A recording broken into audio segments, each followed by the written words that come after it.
Hombre, a mí me gustaría tener unos años más para vivir, pero lo que Dios nos dé, ¿verdad? Y que ustedes todas o todos tengan salud y ánimo para seguir viviendo y trabajando unos con otros.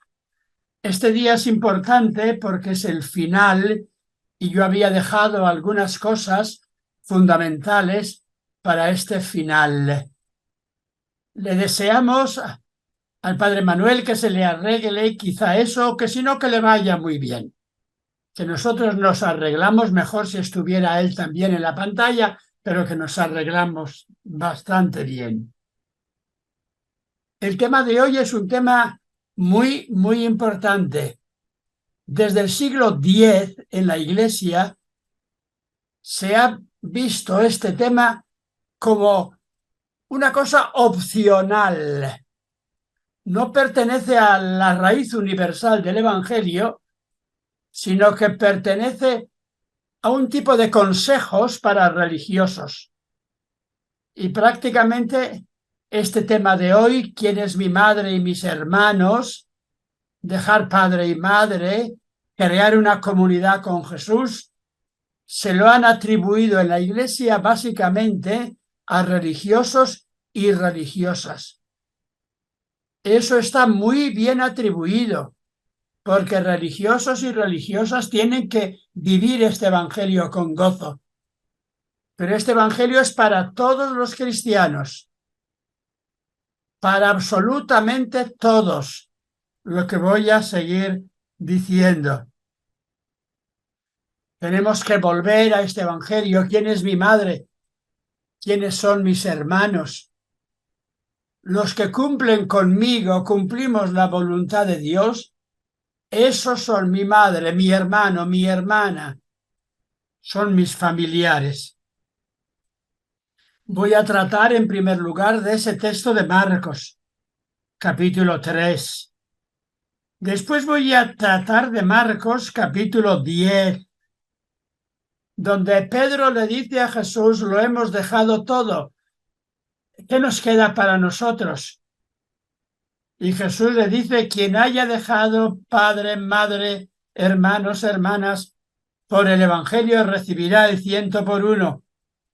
Y finalmente, como palabra conclusiva, quiero comentar el texto de Mateo capítulo 18. Aquello de si tu hermano peca, etc. Quiero decirles también, sobre todo para una señora que me ha preguntado que se le habían pasado algunas cosas de las que yo dije ayer o que no las dije bien, que esta mañana le he mandado a Félix el texto básico de las 5 charlas, de los 5 días. Y Félix se lo mandará a cada uno de ustedes para aquellos que quieran leerlo y tengan tiempo. Yo tengo aquí delante el texto, lo he imprimido, de esta última lección, clase o conversación, que se titula así, Siembra de familia. ¿Qué vino Jesús a sembrar al mundo? Vino a sembrar la palabra, dice Marcos 4. Pero conforme voy enseñando estos días, Jesús trae una siembra de semilla, de familia. Pues bien, de esta siembra de familia quiero hablar hoy.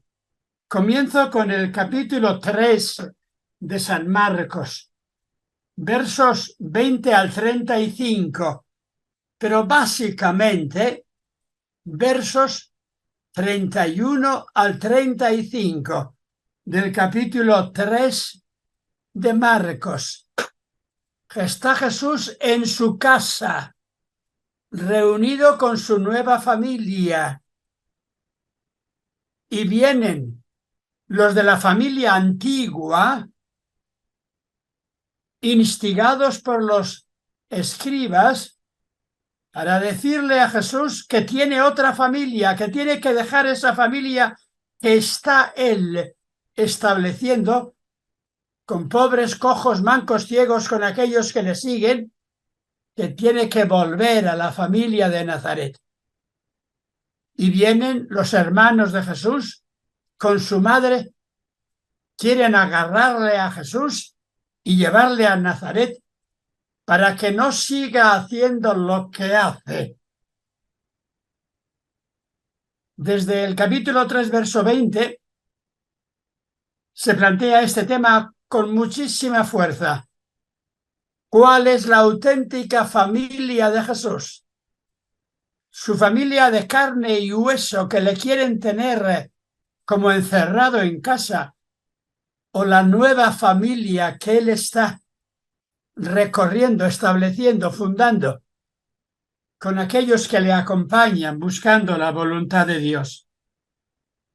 Los escribas de Jerusalén han venido a acusarle y decirle que no está en la auténtica casa donde tenía que estar, que está en la casa de Belcebú.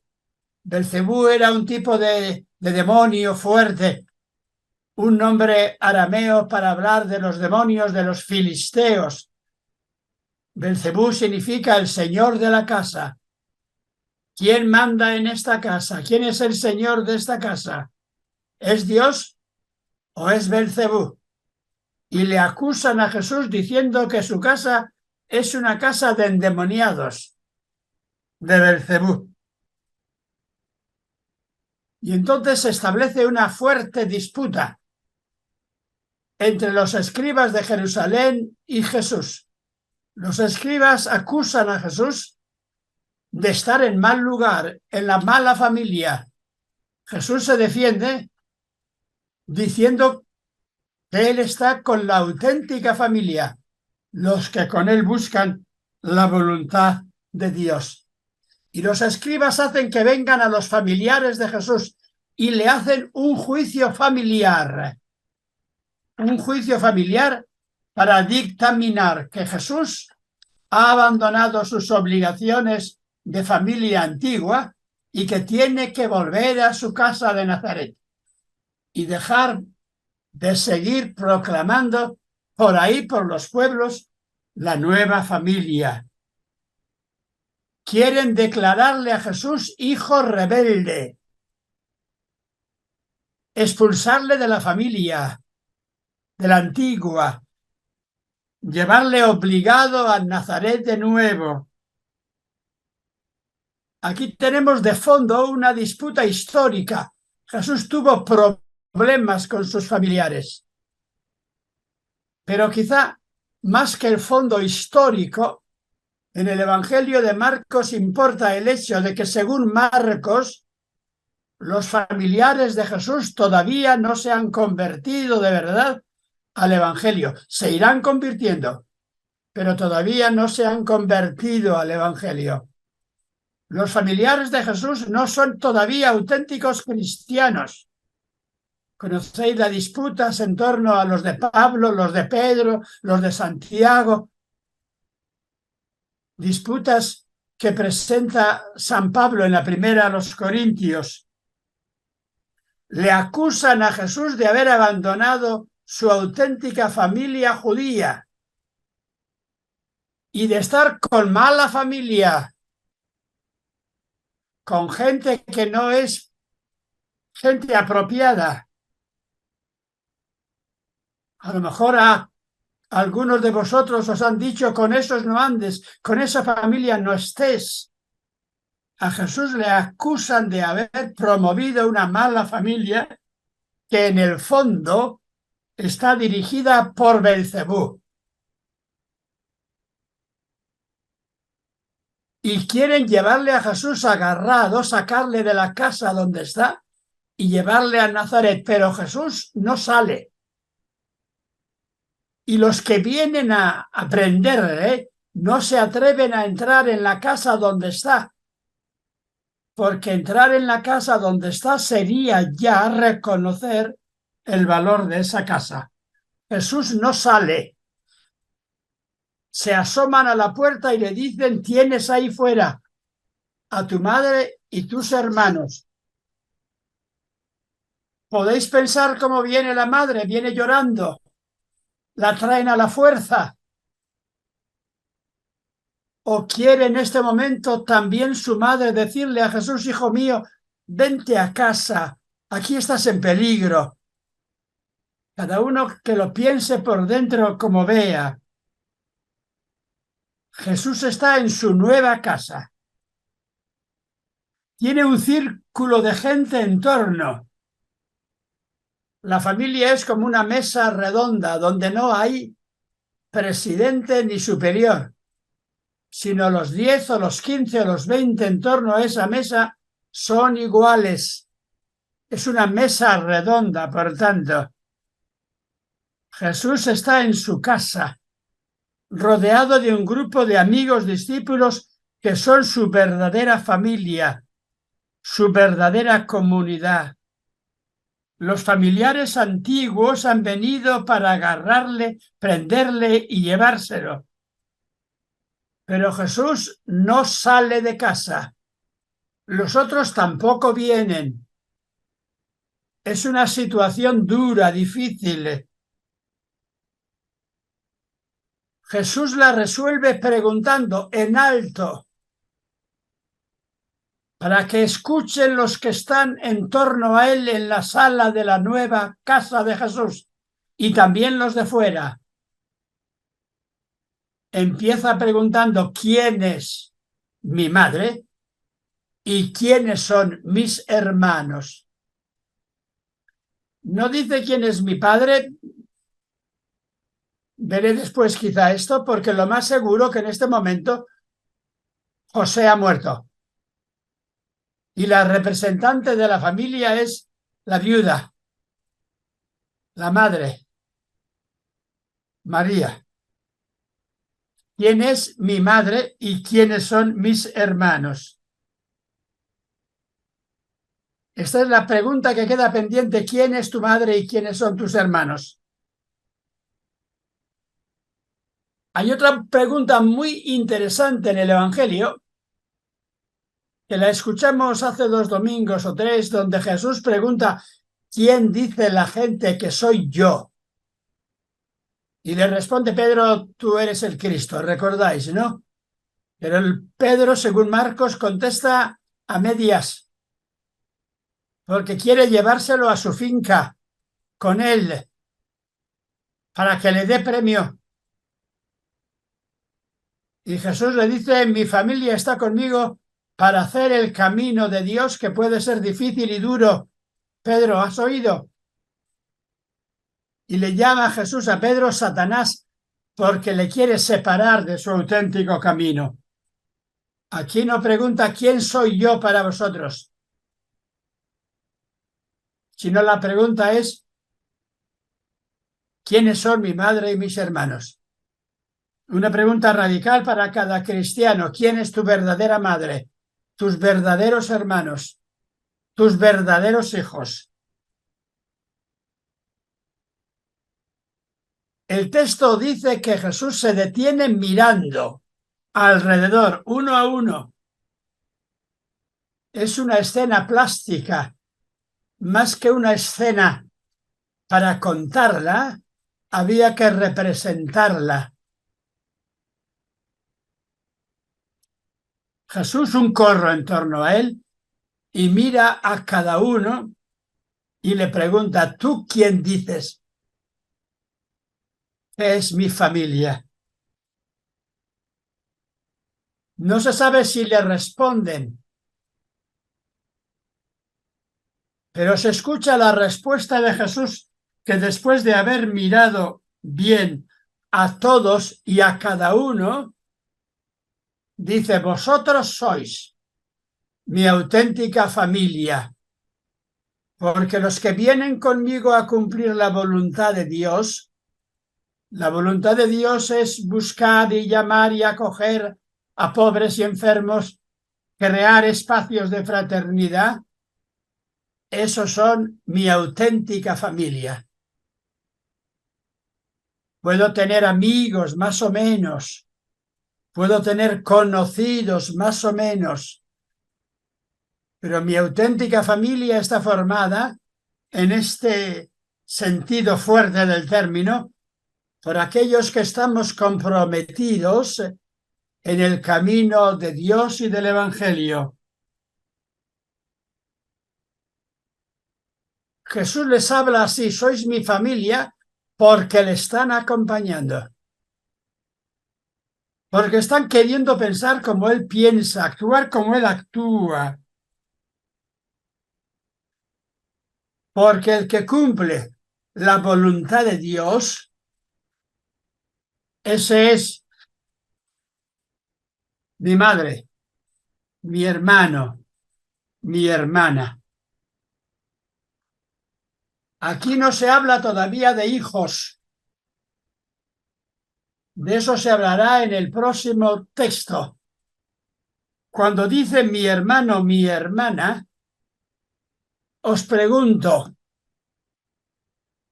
si dice Jesús, sois mi hermano y mi hermana, la palabra hermano se puede entender más o menos bien. La palabra hermana, ¿qué significa en este contexto? Significa hermana de carne y sangre, hermana amiga, hermana esposa. La palabra hermana, después veré en el primer cristianismo, la primera hermana de un hombre es su esposa. Sus familiares después. Por ejemplo, ¿recordáis cuando Pablo dice en la primera carta a los Corintios que Pedro y los hermanos de Jesús andan por ahí predicando el Evangelio con sus hermanas? ¿Quiénes son esas hermanas que van con Pedro y con los hermanos de Jesús predicando el Evangelio? Y Pablo lo dice con honor. ¿Quiénes son esas hermanas? Sus mujeres. La tradición dice que la mujer de Pedro, cuyo nombre el Evangelio no cita, el Evangelio dice que Pedro tenía una hermana mujer, pero no dice su nombre. La tradición suele decir que se llamaba Petronila. Bueno, es un invento bonito. Si él era Pedro, ella era Petra. Petronila, ¿verdad? Mi hermano, mi hermana, mi familia verdadera son los que queremos cumplir la voluntad de Dios. Queriéndonos nosotros, viviendo en casa juntos, creando casa y al mismo tiempo ayudando y acompañando a cojos, mancos, ciegos. Jesús les llamó para que estuvieran con Él. Y la nota distintiva de la familia de Jesús es estar con Él. Estar con Él y asumir su tarea, su misma tarea. Una familia de gratuidad, de opción. No es una familia por obligación, sino porque Jesús te ha llamado y porque tú le has llamado, porque Jesús se ha comprometido a estar a tu lado, porque tú te has comprometido a estar a su lado. Es una familia de hermanos y hermanas. Todos los varones son hermanos y las mujeres todas son hermanas. Y algunas, siendo hermanas, pueden ser la mujer también. Porque ese término hermana se aplica también a la mujer. No sé si en vuestros países de América se le llama a veces a la mujer mi hermana. Lo más seguro que no, ¿verdad? Yo me acuerdo que cuando estuve con mi mujer dando un cursillito en Costa Rica, ¿cómo se llama? Yo dije, aquí viene mi mujer y me dijo uno, aquí entre nosotros casi no le llames mucho mi mujer porque a lo mejor te entienden tu amiga, así. Si es tu mujer, mejor que digas tu esposa. Bueno, depende de los sitios donde se utiliza esta palabra, ¿verdad? Lo curioso es que en esta familia hay madre y hay hermanos, no hay padre. En un sentido porque faltaba José, ya había muerto, o porque en la familia de Jesús no hay padres patronos que están por arriba. No llaméis a nadie padre, todos sois hermanos, traducirá el Evangelio de Mateo. No habrá ni puede hablar el Evangelio de Jesús en este caso diciendo estos son mi hermano, mi hermana y mi mujer. Dice mi hermano y mi hermana. Y según el léxico, cuando dice hermana, se puede suponer también mujer, porque esta palabra se utiliza también para la mujer. Este es un texto de institución. Institución significa nueva creación. Ayer, anteayer os dije que Abraham comienza dejando a su familia allá en Mesopotamia y viene a la tierra de Canaán para crear una nueva familia. Que Moisés salió de Egipto con los hebreos, tomó el camino del desierto para crear una nueva familia. Jesús tiene ahora una casa con su auténtica familia. Esa casa, ¿quién se la dejó? Podemos suponer que se la dejó un amigo o amiga, ahí tienes tu casa para reunirte con tu gente. No me parece claro que la comprara, que Jesús comprara una casa, pero era la casa donde se reunía la comunidad de los amigos de Jesús. Si algún día tenéis la suerte, tampoco es suerte tan grande, pero es bonito, allá en Cafarnaúm cuentan dónde estaba la casa de la suegra de Pedro, donde Jesús reunía la iglesia. Vimos el otro día que la suegra de Pedro estaba enfadada con Jesús, pero Jesús le toma de la mano, le dice, ánimo, no te vengo a quitar nada, ánimo, adelante. Le cura de la fiebre y la mujer se pone a servir a Jesús. Y se puede suponer, la tradición ha supuesto, que la suegra de Pedro le dijo a Jesús, aquí tienes tu casa, venid cuando queráis. Ahí tenéis, pues a ver, lo mejor que podemos tener un pajar, un corral, una habitación grande donde traéis la capa o el manto y podéis dormir tranquilos, ¿verdad? Es un texto de creación de iglesia. La iglesia que es casa de Pedro, de todos los hermanos, casa de Jesús.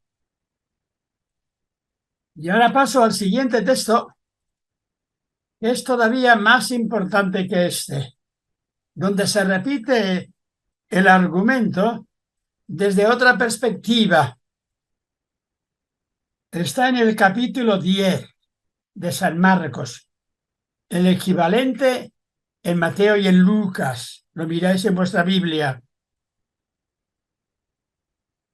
Es un texto que está preciosamente construido, es decir, organizado. Si alguien tuviera mucho tiempo, pues a lo mejor puede encontrar en alguna biblioteca ese libro mío de la familia de Jesús que os cito.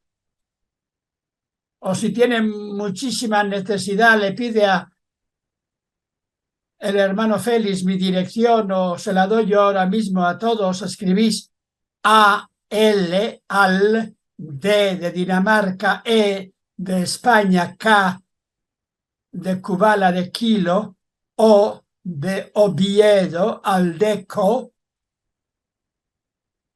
41. Ese 41 es un número fatídico. ¿Sabéis por qué?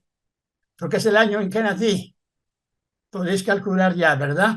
Aldeco 41, el ratoncito ese o la, ¿cómo se llama? Y después gmail.com. Y si alguno quisiera, le mando el texto por correo electrónico, ¿verdad? Discuten aquí mucho de que llega un hombre rico. Marcos dice un hombre.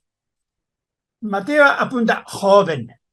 Bueno, un hombre rico que tiene muchísimo dinero, que viene donde Jesús y le dice, oye Jesús, estás haciendo una cosa importante.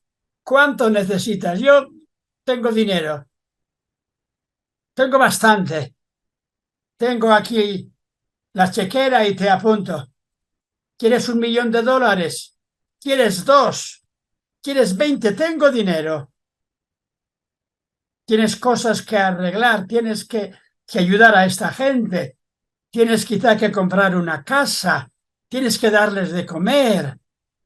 ¿Recordáis, no? Y Jesús mirándole, ¿qué pasó? Jesús mirándole, a ver quién lo dice. Os lo digo en griego o en castellano. En griego es egapesenne. Mirándole, le amó. Le amó en sentido duro y fuerte, duro y fuerte. Es un texto escandaloso que un hombre a la primera venga alguien y le diga cuánto dinero quieres, todo lo que tú quieras, aquí estoy. Y debe tener un rostro. Y Jesús queda prendado, le mira y le quiere. Y porque le quiere le dice,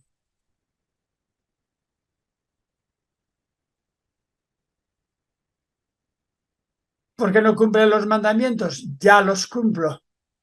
Procuro cumplirlos. Entonces, ¿qué pasa? Si quieres de verdad, véndelo todo. Pero todo. Cuando lo hayas dado todo, ven y caminaremos. ¿Recordáis este texto fantástico, verdad? Jesús mirándole, después de decirle, tienes los mandamientos, lee la Biblia. Él le ha dicho, Jesús, perdona, pero yo creo que los cumplo.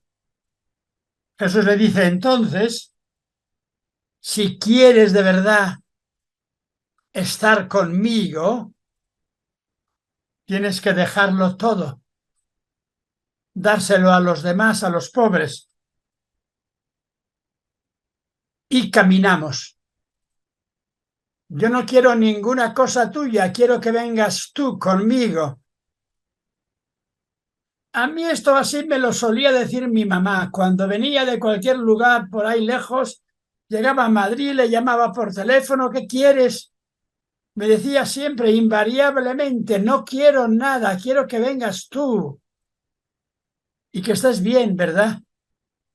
Quiero que vengas tú. Así le dice Jesús, no quiero nada, lo tuyo para los demás, dalo a todos. Y si lo das a todos, puedes venir conmigo. Y así, sin tener nada, nos tendremos uno al otro y haremos camino. Repito otra vez, mirándole le amó. Un amor a primera vista, un amor a golpe de ojo, un amor que se llama flechazo. Habéis oído esa palabra flechazo, ¿verdad?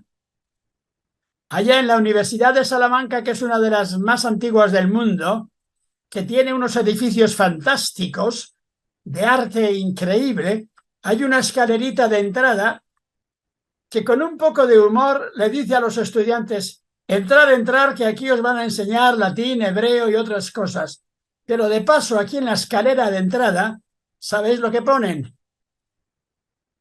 Ponen a un Cupido, que es un ángel del amor, que va con la flecha, echando la flecha de amor, como diciéndoles, todo lo que estudiéis en la universidad vale poco. Lo que merece la pena es el amor. Y aquí, por lo bajo, la única asignatura importante en la vida es que recibáis el flechazo del amor. Y aparece el amor con los ojos vendados, como casi siempre, ¿recordáis? Cupido echando flechazos. Y al otro lado de la escalera, no estudiéis mucho, muchachos, que eso de estudiar mucho es horrible. Aquí os enseño yo lo que tenéis que hacer en Salamanca. En Salamanca, además de la universidad, lo más famoso que hay junto a la plaza, ¿qué es? Los toros. Salamanca es una tierra de toros bravos, de ganaderías, y por tanto no os olvidéis del juego, de la ganadería. Y aparecen rejoneando unos toreros sobre caballo, toreando a unos toros. El toro a caballo era siempre el toro principal, el toro a pie es posterior, ¿verdad? Y a la entrada de la universidad en la puerta de entrada había dos y siguen estando allí, en una fachada fantástica. En la fachada están los dos reyes, Fernando e Isabel, aquellos que mandaron a soldados españoles a conquistar América. ¿Recordáis? Los reyes católicos, Fernando e Isabel. Y se dice en un letrero en griego, la universidad para los reyes para la universidad. Traducido al castellano, aprended para servir al rey. No os olvidéis que sois siervos del rey. Y segundo, y a los reyes, no os olvidéis que tenéis que pagar la universidad. Y junto a eso, lo más famoso para todos los estudiantes es una calavera grande y encima de la calavera bailando, ¿qué hay? Si habéis venido a Salamanca, habéis visto algún letrerito de lo que se estudia en Salamanca, lo que se estudiaba el año 1490, cuando están esas cosas, cuando se pintan esas cosas. Una calavera con una rana. Al final todos calvos, no os olvidéis. Al final vais a morir. No trabajéis demasiado, no os esforcéis. Es muy bonito así, ¿verdad? Pero dentro tenían que estudiar Biblia y otras cosas. Pues bien, este muchacho le dice a Jesús, ¿qué tengo que hacer? Yo tengo dinero, te doy lo que quieras. ¿Qué hacemos? Y Jesús le dice, no quiero nada, no necesito nada, te quiero a ti. Si quieres, dalo todo y vente. Y sabrás quién es el verdadero Padre. Aprenderás la verdadera lección, la verdadera sabiduría. Pero es que si estudio en la universidad y me dan un grado superior, puedo ser abogado en toda Europa, porque los títulos de Salamanca valían entonces desde aquí hasta Moscú. Y se podía ser abogado y todas estas cosas grandes de entonces, político y demás. Y a Jesús no le interesaba que este fuera gran político, le interesaba que fuera capaz de amor. Vente conmigo. Repito otra vez porque cuando leo el texto, al llegar a mirándole le amó, me suelo parar y digo, pero ¿es posible esto? ¿Es posible que puedas decir me miró y me quiso y yo me dejé querer y yo sigo en la tarea de Jesús? ¿O tengo otros negocios que hacer? Veíamos ayer, déjame primero enterrar a mis padres, que mira, tengo que hacer cosas. Déjame ser un gran rabino. Y Jesús dice, déjalo, déjalo. No quiero nada, nada más que vengas tú. Y si tienes dinero, mejor, pero dáselo a los pobres. Y este joven, dice Mateo, ¿qué hizo? Quedó triste. Nadie le había dicho lo que le había dicho Jesús. Le había dicho con los ojos que le quería.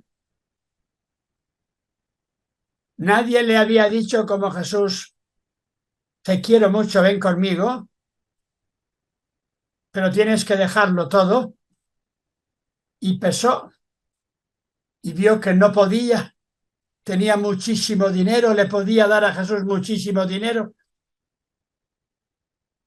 pero no podía darlo a los pobres todo y se fue con lágrimas, triste. ¿Recordáis, verdad?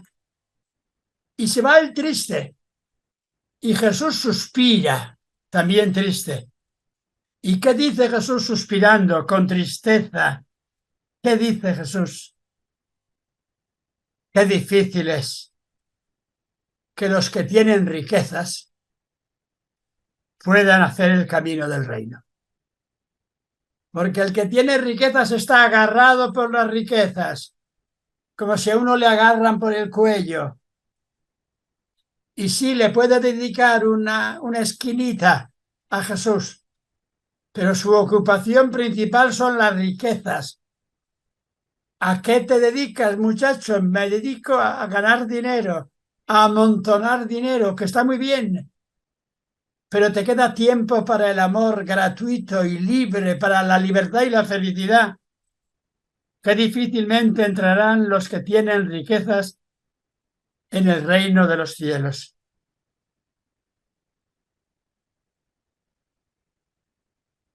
Y Pedro le responde, pues parece imposible. Primero, porque los que tienen riquezas tienen que dedicarse a ellas y no les queda ni tiempo ni espacio para el reino. Y los que no tenemos riquezas, andamos pensando en ellas, ¿verdad que sí?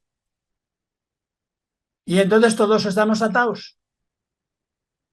¿Qué más da estar atado por 20 millones de dólares y una empresa en Pensilvania?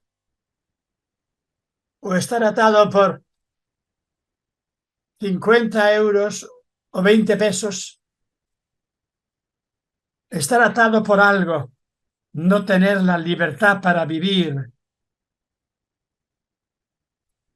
Jesús dice, esto del camino del reino es tan difícil, y pone una comparación de esas que le gustan, ¿verdad? Es más difícil entrar por la puerta del reino que un camello gordo y grande pase por el agujero de una aguja. Y prácticamente es imposible. ¿Habéis visto que un camello entre por el agujero de una aguja de coser? Claro, los exegetas dicen que había en Jerusalén una puerta que le llamaban la puerta de los camellos, que era estrechita, pero que pasaban los camellos ladeándose así con la carga, o como una puerta pequeña que hay en Salamanca, donde a veces yo pasaba antes con el coche rápido y ahora sí paso con un coche pequeñísimo, con mucho miedo, porque a los lados hay raspaduras de cientos de coches que han rozado, ¿verdad? Para entrar por la puerta del reino tienes que dejar la gordura que tienes, tus riquezas. Tienes que dejar tu apego a las riquezas, que es peor todavía que las riquezas. O tienes que adelgazar tú y ponerte muy delgadito para pasar por el ojo de una aguja. Es una comparación bonita que hay que tomarla simbólicamente, ¿verdad? Entonces, cuando Pedro le dice esto es imposible, Jesús, es el Pedro que hace las preguntas así indiscretas, pero bonitas. Otra pregunta indiscreta de Jesús, ¿recordáis, no? Cuando Jesús le dice a los matrimonios, oye, que si os habéis casado, el estar casado es una responsabilidad de amor para hombres y mujeres. Por tanto, el hombre, como hombre, no tiene posibilidad de echar a la mujer. Si los dos, por alguna razón, un día se separan, eso, dejémoslo a un lado. Pero el hombre no tiene ningún derecho de echar a la mujer como hombre, porque es hombre. Y entonces Pedro le dice a Jesús, oye Jesús, me lo pones claro, no me caso y ya está. Está claro, ¿verdad? Porque si me caso y me dices que tengo que ser fiel, estoy recordando una conversación con un mexicano muy majo, increíblemente majo, que me estaba hablando de su vida, de sus amores, y de que había ido allá a la zona sur, donde estaba, que estaba dando yo un cursillito allí, esa ciudad turística famosa que está en el Yucatán, la más famosa que hay ahora en México, como Cancún. Y delante del grupito con el que estábamos, le dije, mira, déjate de hablar ahora de esas cosas, de que cuántas mujeres vas a encontrar aquí. ¿Estás casado? Sí. ¿Por qué no duermes tranquilo y mañana agarras un autobús y llegas a la capital federal y disfrutas mucho con tu mujer? Se levantó y me dijo, ¿y usted qué es? Para decirme esto.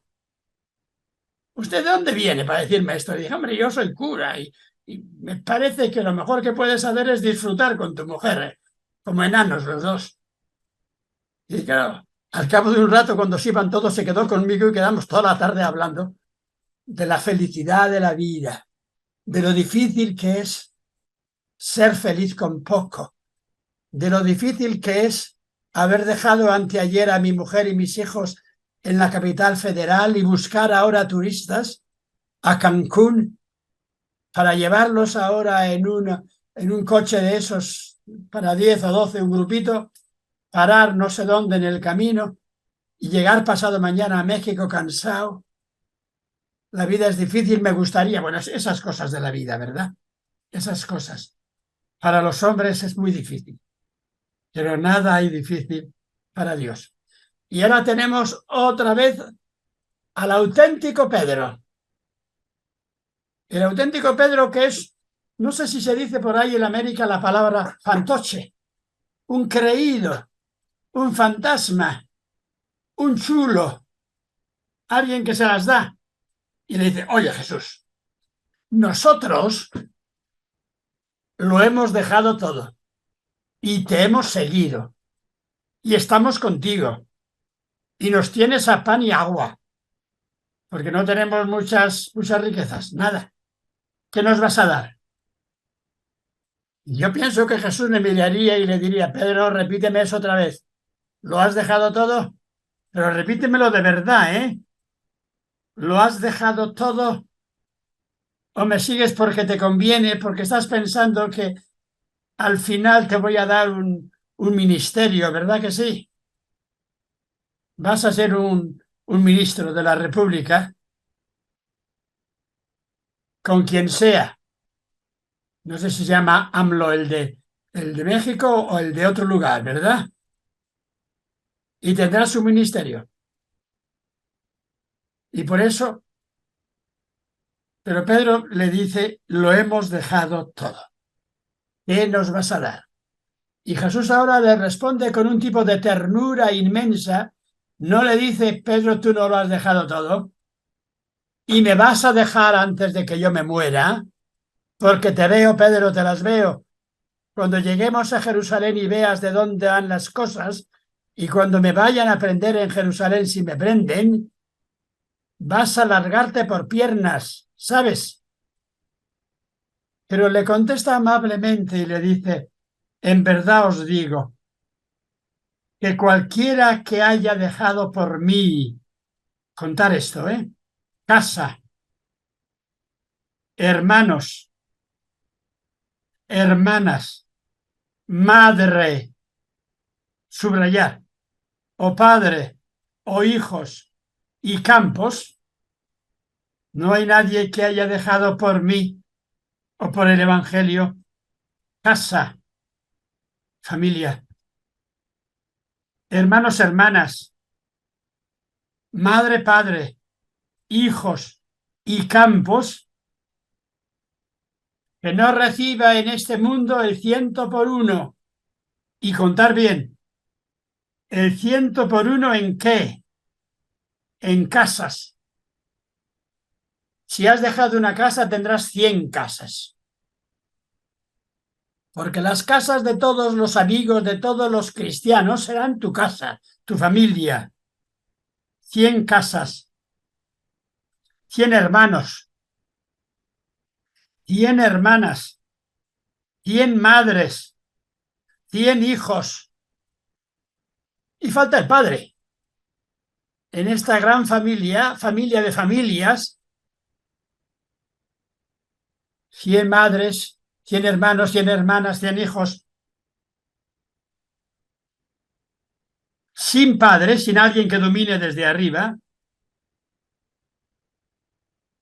tendrá en este mundo casa, 100 madres, 100 hermanos, 100 hermanas, 100 hijos y 100 campos. Con dificultades, porque esto lleva en sí persecuciones y quizás se aprovecharán de vosotros. Y en el fondo de todo esto, al final, la vida eterna. Aquí tenemos varias cosas interesantísimas. Hermanos y hermanas forman un contexto horizontal. En esto de hermanos, hermanas, podéis meter novios, novias, amigos, mujeres. Repito, la palabra hermano es una palabra universal.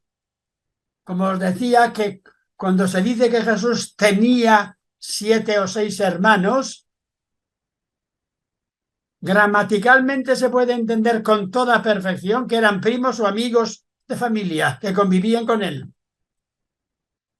Por tanto, 100 hermanos, y no se dice cómo son esos hermanos, de carne y sangre o no. Por ejemplo, cuando se habla de Lázaro, Marta y María en Juan, ¿se supone que son hermanos de padre y madre o no? Pues no se dice. Pueden ser hermanos de padre y madre, o pueden ser miembros de la comunidad, de la fraternidad de la Iglesia.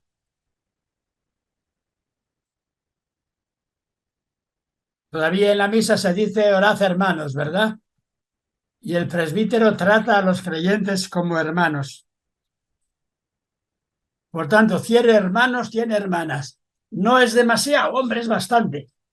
Poner 1.000.000 sería demasiado, pero 100, una comunidad cristiana de 100, una familia cristiana de 100. En la multiplicación de Marcos se dice que se juntaban en grupos de 100 o de 50. Más de 100 ya no es una comunidad en que todos pueden tratar. Sí, está bonito ir de vez en cuando, pues qué sé yo, a la Basílica de Guadalupe, a la villa, y estar en una celebración con 5.000 personas es bonito. Pero la comunidad de celebración así constante, una comunidad humana de hermanos, hermanas, pues son unas 100, ya es un número bonito, ¿verdad? 100 hermanos, hermanas, 100 madres, que significa que todas las mujeres mayores son mi madre. Todas. ¿No pone padre? Porque aquí no hay un padre con el oficio antiguo de ser patrono. En esta comunidad no hay un padre por encima, pero hay madres. Y quizá a los hombres mayores se les llama hermanos y punto. E hijos. Todos los hijos de la comunidad son mis hijos. Son hijos de la comunidad entera. Claro, yo todavía tengo el recuerdo de la pequeña casa donde nací porque vino la guerra, tuvimos que ir a la casa de una granjita que tenía mi abuelo. Había 13 o 14 casas en aquel entorno y tenías la sensación de que todas las mujeres mayores eran tu mamá. Podías entrar en cada casa, te daban un poco de leche, te atendían. Todos los chavalitos eran tus hermanos. Era una familia un poco idílica que ya se ha roto, ¿verdad? Pero recrear ahora en forma cristiana un tipo de familia de estas, 100 madres, 100 hermanos, 100 hijos, y ahora viene lo peor o lo mejor. Empieza, tendrá 100 casas y termina, ¿tendrá 100 qué? 100 campos, lo cual está indicando que tienen que trabajar en el campo todos. Está pensando en una comunidad agrícola, un tipo de comuna agrícola, donde los campos son de alguna manera comunes y se trabajan en forma de comuna y en campos. Claro, yo tengo aquí delante de mi ventana los campos de este pueblo, que son unos 30 o 40, que antes los cultivaban 30 o 40 familias y ahora los cultivan 2 inmensos tractores y cosechadoras. Y los demás se tienen que ir a trabajar a Salamanca o por ahí buscar trabajo, ¿verdad? Pero en aquel tiempo se supone que hay un grupito de 50 casas, si son 50 pequeñas unidades familiares, o 20, que hay unas 100 personas, entre mujeres mayores, gente de edad media, hermanos, hermanas, hijos, y que hay 100 campos y que los trabajan entre todos. Este es un ideal de Jesús, pero no es un ideal solo de Jesús, por favor. ¿Habéis oído hablar algunos de el ideal judío del jubileo y demás que iba por aquí? Y que los primeros judíos que van a Palestina después de la Gran Guerra Mundial, después del año 45, y establecen el Estado de Israel el año 48 del siglo pasado, los más intensamente judíos crean una cosa que se llama, ¿cómo se llama? En hebreo, kibutz. ¿Os suena, verdad? Un kibutz. Un kibutz significa una comuna agrícola. Están perfectamente delineados. Habrá en Israel 200, 300 kibutz, que son unidades agrícolas de unas 40, 50 familias alrededor de una casa central, que es el ayuntamiento, las escuelas, servicios públicos, y en torno 20 o 30 casas, y cultivan los campos comunes. Al principio eso creó mucha ilusión entre los judíos. Ahora quedan, pero eso exige un tipo de vocación para ello, porque estableces unas formas distintas de fraternidad de unas 100 personas, una comuna agrícola de 100 personas. Y hay también que cuando uno se enriquece y uno quiere más, se rompe el kibutz. O entre los cristianos, esto se ha dado bastante bien. ¿Dónde? En las comunidades de monjes y de monjas de la Edad Media. Pero claro, los monjes y monjas de la Edad Media en general solían ser célibes y podía haber 100 monjes en un monasterio o 100 monjas y solían tener un muro grande alrededor. Trabajaban en un campo, todos, y formaban una fraternidad. Y este texto se ha aplicado en la Iglesia Católica especialmente a comunidades grandes de monjas y de frailes. Este texto se podría volver a aplicar de nuevo entre nosotros, creando comunidades cristianas de vida intensa. Es evidente que esto no es una obligación, pero es un camino que Jesús deja abierto. Y en este camino es esencial que haya casas, pero casas compartidas, donde evidentemente tienen una intimidad especial, marido, mujer y quizá 2 hijos, pero son todos una familia elegida, escogida, de voluntarios del reino de Dios o del camino del nuevo judaísmo. Y es una comunidad donde puede ser importante que se tome un compromiso de celibato importantísimo y buenísimo. Quizá lo mejor que ha producido la Iglesia cristiana ha sido comunidades de monjes de esta manera. En América hay menos porque cuando llegó a América la invasión hispana apenas crearon monasterios. En España estaba todo esto lleno de monasterios, del Císter de San Benito o de otros grupos, especialmente de monjas, donde se reunían en los buenos tiempos hasta 80, 60, 100. Santa Teresa, cuando fundó monasterios de estos, quiso que fueran con muchísima pobreza y pequeños, que no fueran más grandes de 22, que le parecía que 50 o 80 mujeres juntas eran ya demasiadas, que era muy difícil mantener un tipo de tono. O sea que cuando había más de 20 era buenísimo crear una comunidad, porque el número bonito era entre 12 y 20, 22. ¿Recordáis estas historias, no? Como decía mi abuelo, que era un hombre de muchísimo humor, tenía en casa a la mujer y a una hija, que mandaba muchísimo antes de que se casara. Y decía, mira, chaval, me decía, Xavi, mira, una mujer sola en casa es poquísimo, ¿eh? Muy poco. Pero dos ya son demasiado, ¿eh?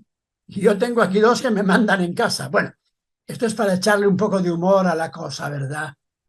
Jesús quiso crear comunidades de vida, comunidades de trabajo. Y esto lo voy a poner inmediatamente de relieve porque es lo más importante del tema, lo de comunidades de trabajo. Todos trabajan. Más que una comunidad de pura fe, de rezar juntos, Jesús quiere crear comunidades de vida, donde la fe se expresa en casas compartidas, en familia compartida, en trabajo compartido. Jesús quiere una familia abundante. No quiere una miseria pequeñita de familia. Quizás son tiempos distintos, pero a Jesús da la impresión de que en aquel contexto de su tiempo, un hombre con una mujer a solas, le parecería como demasiado poco. Una verdadera familia es muy bueno que tenga un amor marido-mujer, pero al mismo tiempo amor de madre, amor de hermanos, amor de hijos, de sobrinos, etc. Crear, por tanto, una familia un poco más grande. El Evangelio crea una comunidad de madres, hermanos, hermanas, lo que llamaríamos fraternidad, de frater, hermanos, lo que algunos llaman ahora con palabra muy bonita, sororidad, de soror, hermana, como entre religiosas, sororidad entre mujeres. Pero al poner hermano y hermana, no se está excluyendo en ningún momento que en esta familia pueda haber matrimonios. Matrimonios que tienen su cota interesantísima, necesaria de intimidad dentro de una comunidad más amplia. Eso es lo que quisieron refundar en España unos descendientes de salesianos llamados Adsis.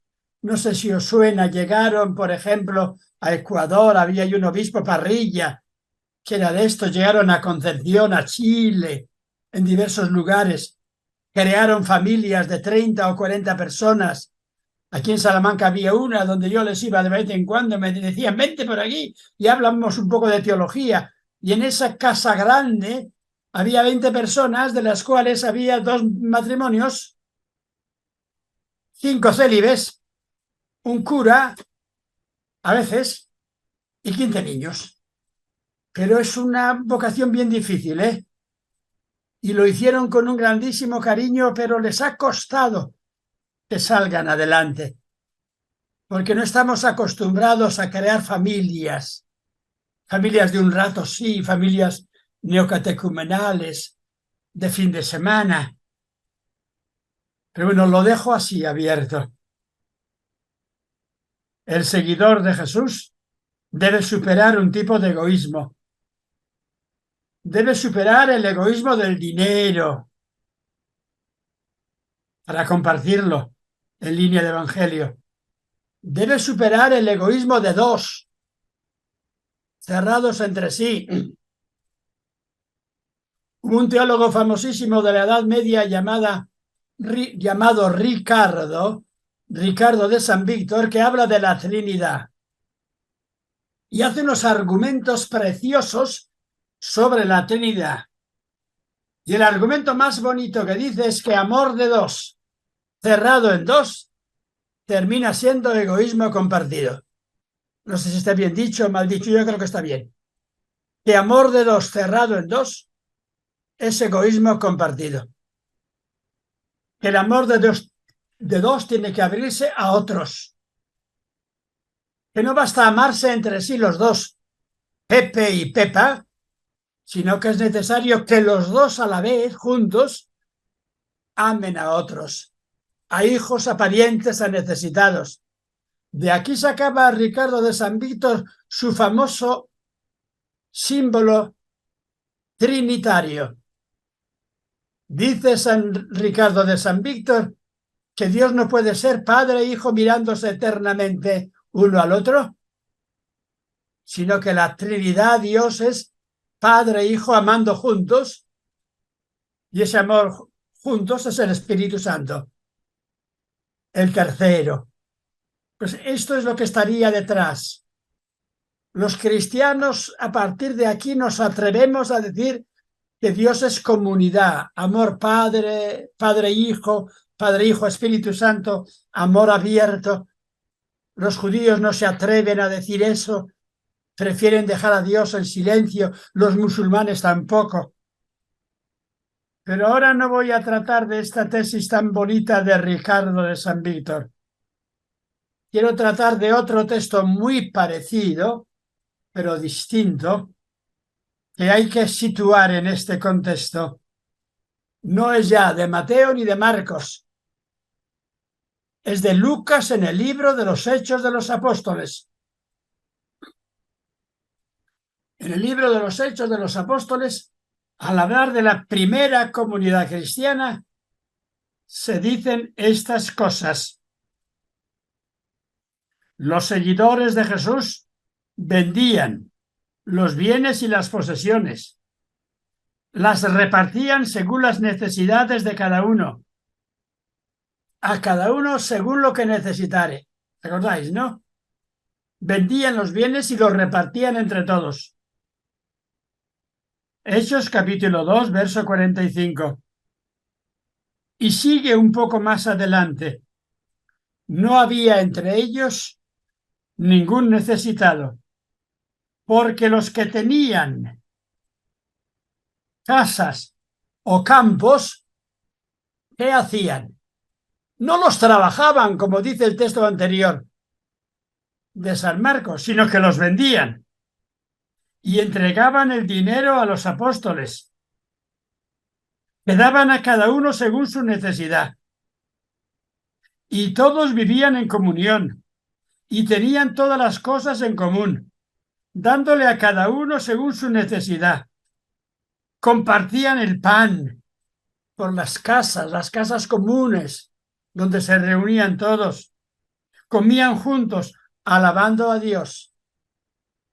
En esta línea, San Pablo en la carta a los Gálatas dice que el cristianismo, la verdad del Evangelio, se define por compartir la comida, compartir la casa, que no es creer juntos, sino que además de creer juntos es comer juntos. Lo dice 2 veces en griego, synestiein, compartir la comida. ¿Os parece bien eso de vender los bienes y repartirlos y vivir felizmente? ¿O os parece mal? Me lo decís después.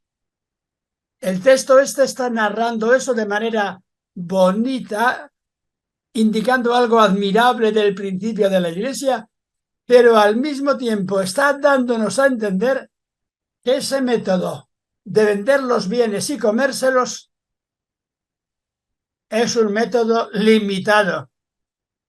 Y al final es malo. ¿Por qué? Vendo todo, lo comemos y bebemos y nos morimos, ¿verdad? O vendo todo, comemos y bebemos, Jesús no viene, no nos morimos y al cabo de 2 años tenemos que andar pidiendo prestado hasta al obispo, al gobernador o a toda la gente de la calle, ¿sí o no?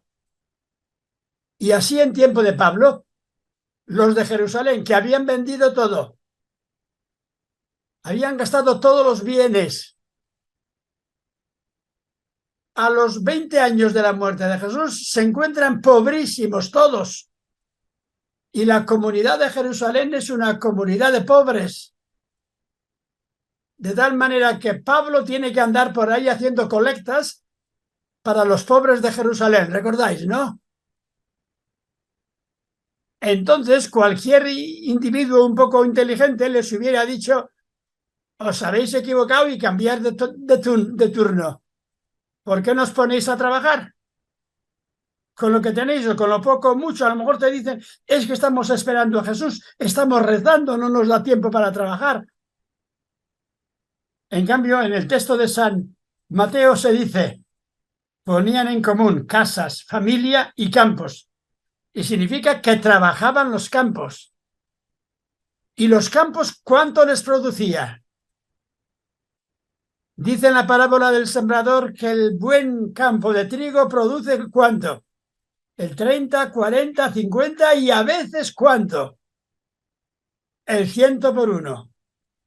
¿Le habéis preguntado a algún granjero del lugar, oye Pepe, ¿cómo tienes el trigo?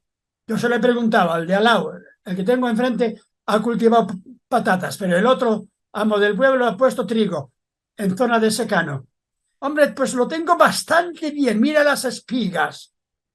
Además, la semilla es buena, claro, es de Monsanto, de esas semillas especiales que tienen ahora un tipo de cosas especialísimas, solamente se les compra a las multinacionales, ¿verdad? Yo creo que me han dado el 80%. Es decir, cada espiga 80 granos. Aquí se supone que cada espiga da 100. Normalmente en Palestina daban 40, en año malo 20, en año bueno 60.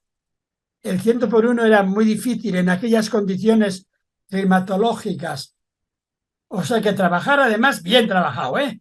Trabajar sacando trigo y sacando patatas para comer. Y si sobra, ¿qué haces? Pues lo das a los pobres. No sé si me explico.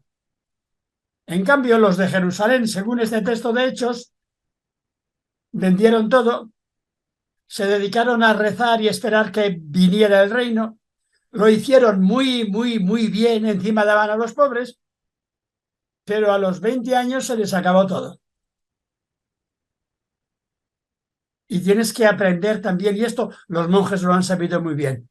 En América es distinto, porque cuando llegan los españoles y los ingleses allí ya hay otros hábitos.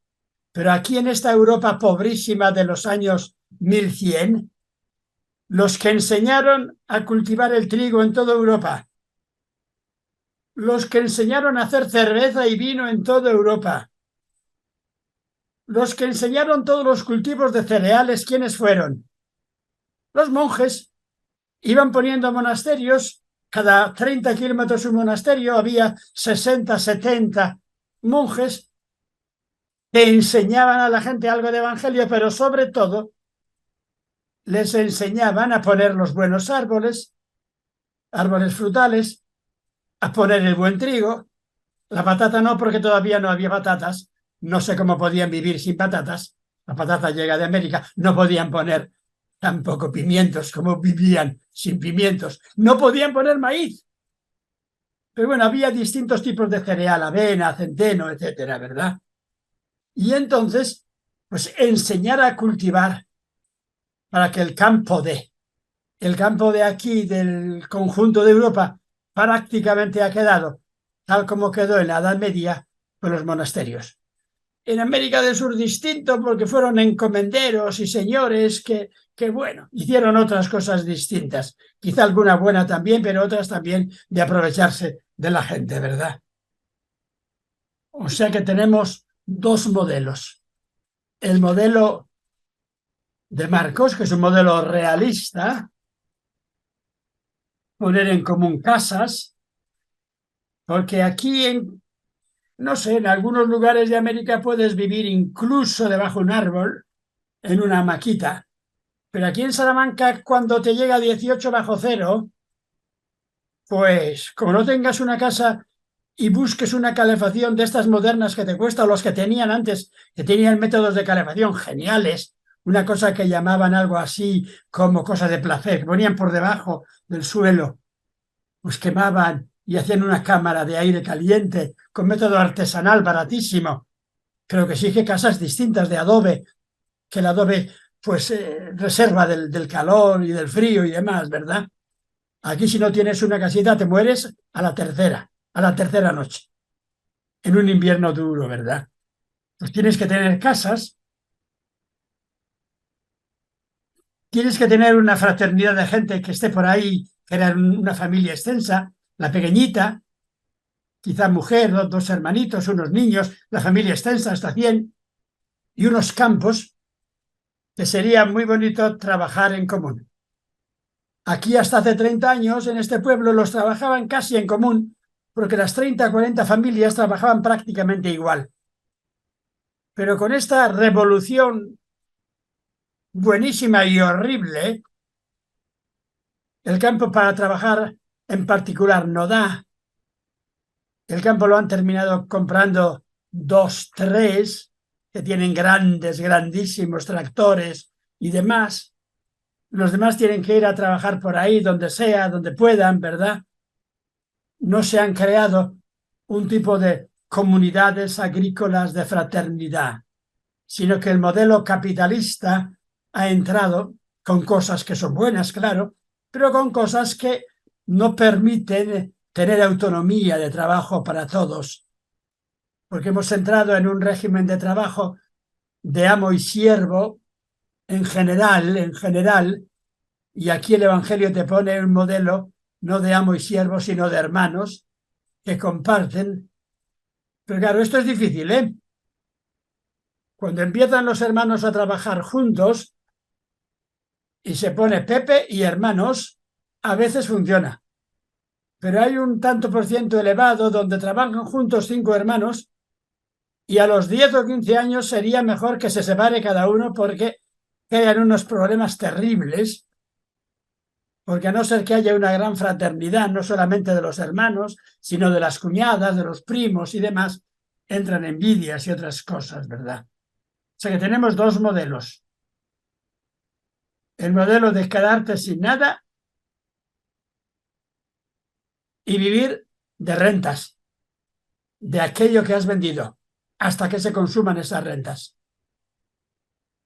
Ese problema en Salamanca lo resolvió con dificultades la mujer más inteligente que pasó por aquí, quizá por toda España.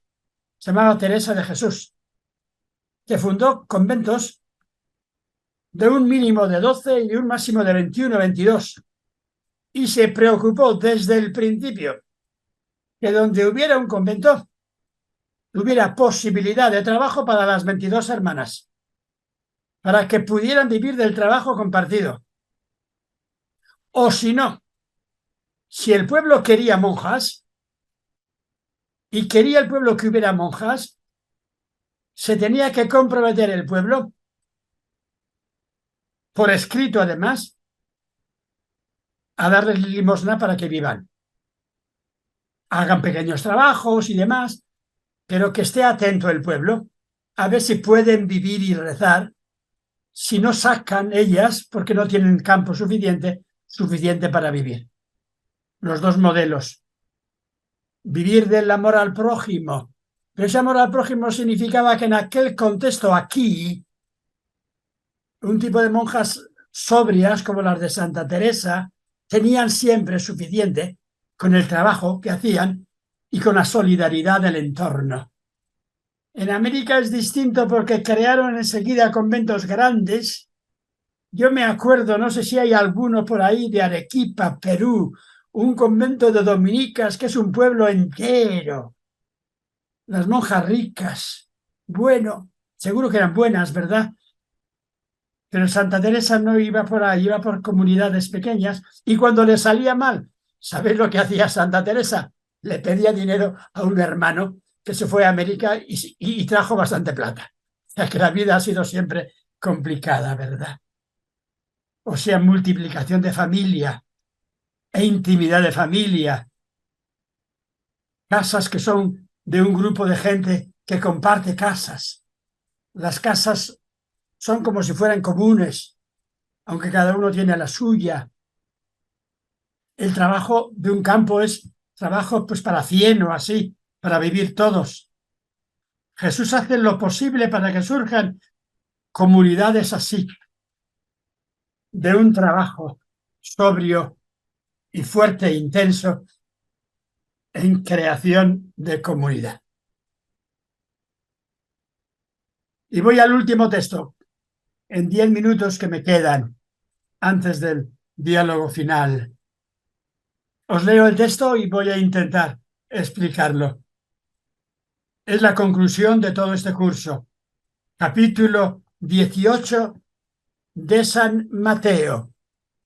Si habéis compartido la Eucaristía el pasado domingo, es el texto que se leyó el pasado domingo, en la Eucaristía del domingo, que dice así: si, Si hay en tu comunidad un hermano que peca, es decir, que hace mal a los demás, algunos textos ponen peca contra ti, otros manuscritos dicen que hace daño. Por tanto, si en la comunidad hay uno que se dedica a vivir muy egoístamente y fastidia a los demás y se mete con los demás, vete y habla con él en privado y dile, ese no es el camino. Una vida cristiana es esto. Y si por las buenas has logrado que lo vea, habrás salvado a un hermano. Y si no te hace caso, vete y junta a 2 o 3 hombres prudentes o mujeres prudentes de esas que saben y dice, oye, vamos a tomarnos un té o otra cosita o a hablar juntos, porque donde hay 2 o 3 que tienen un argumento, esto sigue adelante, y si entre los 3 convencéis a ese hermano de que es mejor que deje de andar fastidiando al prójimo, que comparta con la comunidad una vida austera y de amor, que viva feliz y haga felices a los demás, que si tiene mujer disfrute muchísimo y quiera, pero quiera no solamente a su mujer, sino también quiera a todos, que no arme líos, que no meta cizaña, que no meta envidias, ¿verdad? Y si tampoco hace caso a 2 o 3, ¿qué haces? Convocas a la comunidad, tocas la campanilla y dice el pregonero, mañana a las 5 de la tarde se reúne todo el consejo, es decir, todo el barrio, toda la ciudad. Y se le dice a ese con mucho cariño, oye, ¿qué es lo que estás haciendo? Dinos que no lo vemos claro, a lo mejor nos equivocamos. Y hablas, pero si habláis y habláis y no os hace caso, termino leyendo lo que dice el Evangelio. Si no hace caso a los 2 o 3, convoca a la comunidad. Y si no hace caso a la comunidad, dile que no puede formar parte de esta comunidad. Que esta es una comunidad de voluntarios, no de obligación. Y que formar parte de esta comunidad implica unos compromisos ¿de qué? De solidaridad con el grupo. Y el que rompe con ese grupo, con la solidaridad básica, ese no puede formar parte de la comunidad. ¿Cómo se le dice? ¿Se puede llamar al policía para que se lo lleve? No dice el texto cómo, ¿eh? Se supone que habrá que encontrar la forma de hacerlo. Y sigue diciendo, os aseguro, lo que vosotros hagáis, lo que la comunidad decida, eso lo hace Dios. Lo que atéis o desatéis, lo mismo que hizo Pedro al principio diciendo por dónde iba el Evangelio, lo dice ahora cada comunidad, que es autónoma. Tiene que ser una comunidad no muy grande, ¿verdad? No se puede hacer un juicio público de todos, grandes, sino que es el juicio de la comunidad entera. Evidentemente tienen que hablar y quizá algunos defiendan, otros no, pero tienen que aclarar las cosas. Y si uno rompe la forma de vida de la comunidad, se le dice, oye, ¿por qué no buscas por ahí fuera otra forma de vida? Que a lo mejor te conviene, por bien tuyo y nuestro, de todos. Incluso te damos dinero, hombre, que nos sobran, vamos a suponer que nos sobran porque hemos sido austeros $10.000. Te los damos para que empieces a crear un negocio por ahí y búscate otros. Pero aquí tenemos que vivir de esa manera. Lo que le pidáis a Dios 2 o 3 reunidos, Dios os lo dará. Porque Dios os hará capaces de tener una comunidad de esta manera.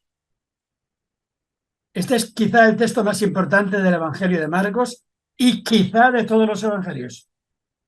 Cada comunidad tiene autonomía para crear unas formas de vida y para defenderlas, para que no pueda ser objeto de manipulación de alguno, para que reunida la comunidad pueda convencerle a ese de que tiene que dejarlo a no ser que cambie, Cada comunidad es autónoma y esto evidentemente en un tiempo tuvo que funcionar, ¿verdad que sí? Pero sospecháis que llegaron tiempos en que no funcionó, porque somos lo que somos, ¿verdad? Si 3 hermanos tenéis un negocio juntos, a lo mejor mientras vive el padre, tenía yo un amigo que me dijo llorando: Javier, mira, quería que el negocio lo llevaran mis 3 hijos. Veo que se van a matar ya ahora, porque hay uno que quiere ser, otro que quiere ser. Por tanto, he hecho lo que no tenía que hacer. Me he reservado un poco de dinero, yo voy a morir enseguida para mi mujer, para que pueda vivir un poquitín con una pensión y demás. He repartido en 3 todo lo que tengo y se lo he dado a cada uno de los hijos, a suertes. Os arregláis, hijos, porque no quiero nunca veros discutir por dinero y por temas de comunidad. Me hubiera gustado que hubierais sido hermanos y que hubierais tenido un negocio de cariño y de eficiencia. Pero con 3, si sois buenos, no lo lográis. Y aquel que quería hacerse dueño de todo se enfadó con su padre, se fue y no le habló nunca más a su padre. Me dice: se me ha ido, ¿qué hago? Y no sabes qué decirle. Se me ha ido porque quería ser el dueño, que le diera yo a él todo. Y he hecho 3 partes y le he dado una parte igual que a los demás. Bendito tú que hayas tenido 3 partes para repartir y quizá cada uno puede salir adelante, ¿verdad? Pues bien, os cuento la historia. La Iglesia normalmente siguió teniendo este derecho. Desde el año 70 en que escribe San Mateo hasta el año 140, 50, durante 70 años. Y no hubo necesidad en estas iglesias de nombrar un obispo, ni de nombrar un juez, aunque evidentemente saldría alguien que tenía arte para hacer un poquitín de juez, de componedor y demás. Y en torno al año 140-150, las iglesias en conjunto hicieron con lágrimas en los ojos una opción fundamental, que fue la de poner en cada iglesia, en cada comunidad, como responsable de la marcha de la comunidad a un obispo con un par de presbíteros. Eso de poner a un obispo, según Mateo, fue una tristeza inmensa. No había necesidad de eso. Si las cosas hubieran funcionado, ¿verdad? Pero hubo que hacerlo. ¿Y a quién se escoge para obispo? Para obispo se escoge, esto lo tiene estudiado, ese que os dije el otro día, que a ver, y que no me salía el nombre. Recordáis, ¿verdad? Que era Campenhausen. Hans, con H, Hans Horn era un noble alemán, Campenhausen. Campen como suena, C-A-M-P-E-N, Campen, y seguido Hausen, con H, H-A-U-S-E-N. Tiene un libro precioso, este Campenhausen, que ha muerto hace unos años, que no era católico, era calvinista, y era un inmenso historiador, y le interesaba muchísimo el tema de la dirección de las iglesias presbiterianas, porque en nuestra iglesia también tenemos problema con los obispos, ¿verdad? Pues hay de todo tipo y demás, aunque en general suelen ser buena gente. Entre nosotros, me decía un calvinista, pues tenemos lo mismo y a veces peor, porque es muy difícil todo esto. Y él entonces, en este libro, el Campenhausen, demostró de una manera increíble que cada comunidad se esforzó por todos los medios de poner como árbitro de comunidad. El obispo es un tipo de árbitro, supervisor, episcopo, supervisor de la vida comunitaria, a alguien que tuviera la dote especial, un tipo de buena voluntad, de bondad humana, de madurez, de mantener unida a la comunidad. El obispo, por tanto, es un hombre que en una comunidad donde hay problemas puede sentarse escuchar, volver a sentarse, discutir y ver cómo podemos estar unidos. Y si no se puede estar unidos, hay varias soluciones. Una, se crean dos comunidades y se separan, ¿verdad? Con tristeza de vez en cuando pueden verse, tomarse un café. ¿Sabéis quiénes se separaron? Dos hombres inmensos, increíblemente importantes, después de haber estado unidos varios años. Cuando empezó a verse que había problemas allá en Antioquía, ¿quiénes se separaron? Pablo y ¿quién? Y Bernabé. Y le dijo Pablo a Bernabé, escoge. Y Bernabé se fue hacia Chipre. Y Pablo se fue hacia Filipos, Tesalónica, Atenas, Corinto, Éfeso. ¿Recordáis, no? Y fue triste, hubiera sido más bonito que siguieran unidos. O en este caso, el haberse separado fue una bendición, porque así juntos a lo mejor estarían pegándose toda la vida y separados de vez en cuando se mandaban saludos y recuerdos y se decían te quiero mucho, porque San Pablo defiende a Bernabé siempre, aunque se les separó. Y extendieron el evangelio por dos caminos. O por ejemplo, ese que estuvo ayer en mi casa era muy devoto de una comunidad carmelita, muy devoto de una comunidad llamada de Bosé, con B de burro, O de Oviedo, S y E, Bosé, una comunidad en el norte de Italia, que la fundaron en los años 60, después del concilio. Una comunidad espléndida de monjes mayores, todos increíblemente importantes, y santos, todos santos. Y al cabo de unos años tuvieron que separarse, porque juntos quizá había demasiado cabecilla o quizá eran muy inteligentes o por lo que fuera. Y tuvieron que crear varias comunidades y les ha ido bastante bien. Y todavía andan con problemas y el Papa le ha dicho al fundador, que se llama Bianchi. Viene en toda la prensa de estos días pasados al fundador, que es una gran personalidad. Oye, mira, pues quizás sería para ti mejor que los dejes solos un tiempo, que no les mandes mucho, porque parece que al final se ha retirado y les ha dejado solos a un grupo. Pero eso ha pasado en cantidad de comunidades, la de San Francisco y otras muchas, ¿verdad? Entonces lo importante al fin de todo es que haya comunidad. Esa comunidad puede ser un conjunto de casas o una casa grande, un convento,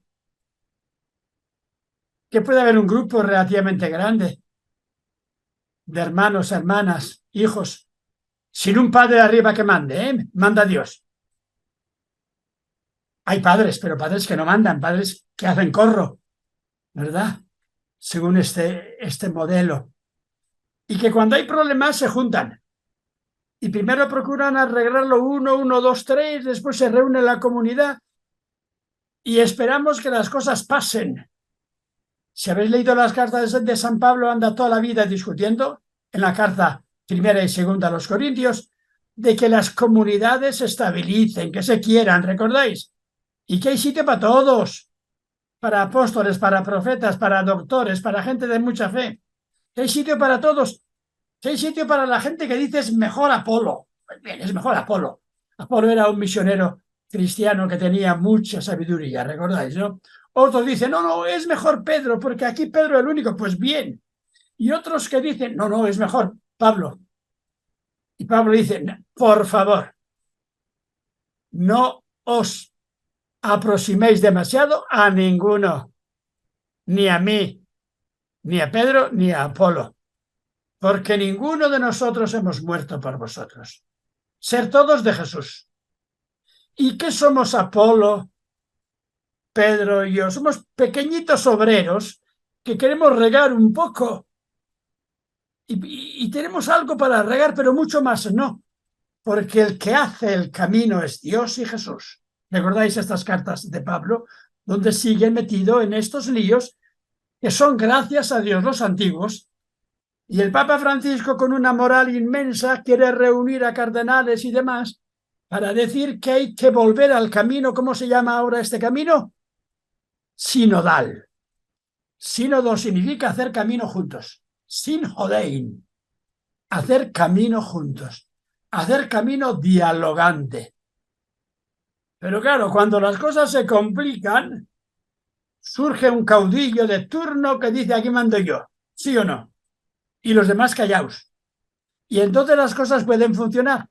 Pero a lo mejor ya no es evangelio eso. Ya no es libertad, ya no es fraternidad. No sé si me explico. Y el invento de los obispos fue genial. Si los obispos valen para mantener vivo este camino sinodal. Pero si el obispo manda desde arriba y sustituye a la comunidad, aquí en Salamanca hemos tenido hace unos días un caso precioso y durísimo de estos. Durísimo, el presbítero más querido de la comunidad por problemas de un tipo y de otro, nos ha reunido a la iglesia, el obispo ha dicho que no iba, quién tenía razón, qué sé yo. Humanamente hablando, la razón la tiene el diablo, ¿verdad? Humanamente hablando, claro. Van a hacer camino, están haciendo camino juntos, el obispo y él, y todos, pero hay problema. Y seguro que hay problemas en algunas de vuestras diócesis también. Y bendito sea Dios si lo hay, porque si no hubiera ningún problema sería todavía peor, ¿verdad? Bueno, tenemos 20 minutitos, si os parece, 25, y acabamos. Gracias por escuchar. Gracias, doctor Picasa. Bueno, si tienen alguna pregunta, por favor, y con brevedad para que alcancen, pueden levantar su mano virtual. A ver, Juan Carlos y luego Norberto. Ya está prendido el micrófono. Ya. Hola, buenas noches. A raíz de esta última parte sobre el camino sinodal, me parece que es bien conocido el caso de algunos cardenales que se oponen muy abiertamente, como por ejemplo el cardenal norteamericano Leo Burke, o quizá también, no sé si recuerdo que el cardenal Müller alemán. Entonces, delante de esta perspectiva del sínodo que está a punto de empezar, ¿qué se puede decir de estas personas que se oponen a este camino cuando evidentemente el Evangelio y la Escritura pues está indicando una manera de actuar y un camino de una forma tan clara? Muchas gracias. Yo no puedo entrar en esto. A mí que haya opiniones distintas me parece bonito y es normal. Y que las haya. Yo no conozco, alguno conozco, a Miller le conozco bastante, porque vino a dar clase aquí en Salamanca cuando yo era profesor, el cardenal Miller, que está un poquitín. La mayoría de estos quieren una iglesia jerárquica de obispos que manden desde arriba y creen que esa es la mejor interpretación del camino de tú eres Pedro y sobre esta piedra edificaré mi iglesia. Y creen que el Evangelio es básicamente un camino de obediencia a la voluntad de Dios transmitida a través de este tipo de obispos, ¿verdad? Y quizá tienen mucha razón porque la Iglesia en los últimos siglos ha seguido más ese camino, un camino llamado así de decisiones monárquicas. El Papa era como un tipo de monarca. Monarca es el que manda a él, un solo poder, ¿verdad?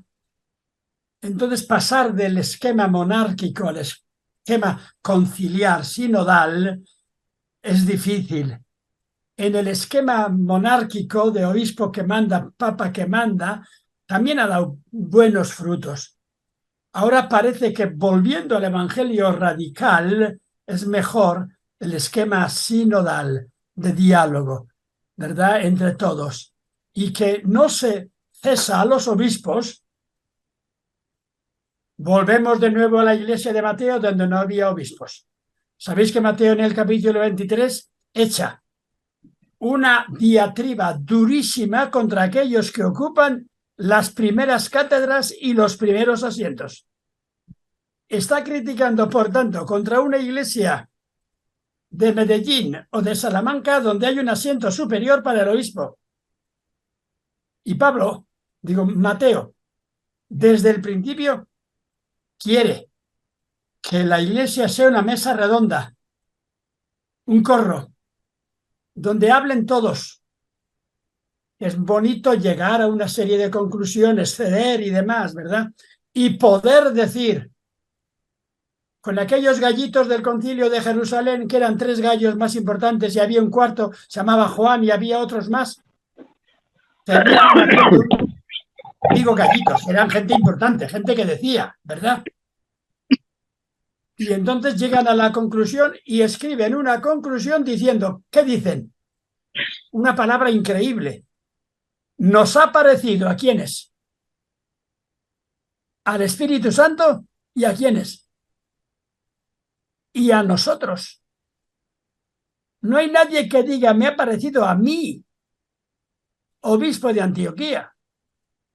Nos ha parecido, después de mucha discusión, después que se han oído gritos en la calle, nos ha parecido al Espíritu Santo y a nosotros. Ese esquema que está en Hechos capítulo 17, verso creo que es 18, es el que está aquí en Mateo.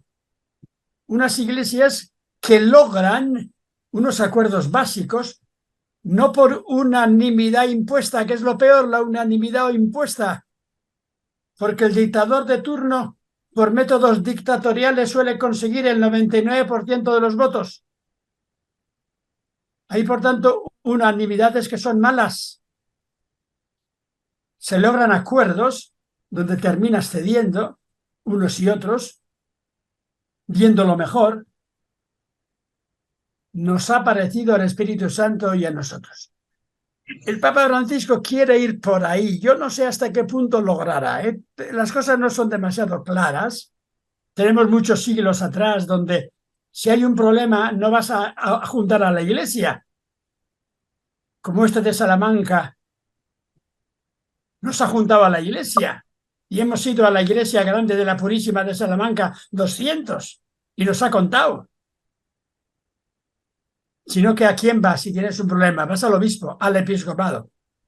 A ver si te recibe el obispo y lo resuelve él. No sé si me explico. Entonces, pues bueno, vamos a pedirle a Dios que nos dé lo mejor, no para estos Müller y otros, sino para nosotros también, empezando desde abajo, ¿verdad? ¿Cómo podemos crear unas comunidades donde todos tenemos voz, donde la voz empieza por los más pobres y los más pequeños, donde la comunidad no es solamente para rezar y pedirle a Dios, sino para compartir caminos de vida, donde por otra parte la misma economía tenía que ir en esa línea, una línea de economía compartida. Es decir, que los bienes del mundo son para todos, ¿verdad? Dicen, no sé si es cierto del todo, que el Papa Francisco quiere escribir la segunda encíclica sobre la ecología. He oído, ¿no? Y en esa encíclica sobre la ecología quiere hablar del cuidado común de la tierra. Porque la tierra es de todos. El cuidado común de la tierra. Yo le digo a mi vecino, de vez en cuando, oye, paso y le digo, oye, joder, Pepe, que me has puesto una serie de cosas, me entra toda el agua, has calculado mal el riego, ay, perdona, vamos a verlo, ven conmigo, lo hacemos, hombre.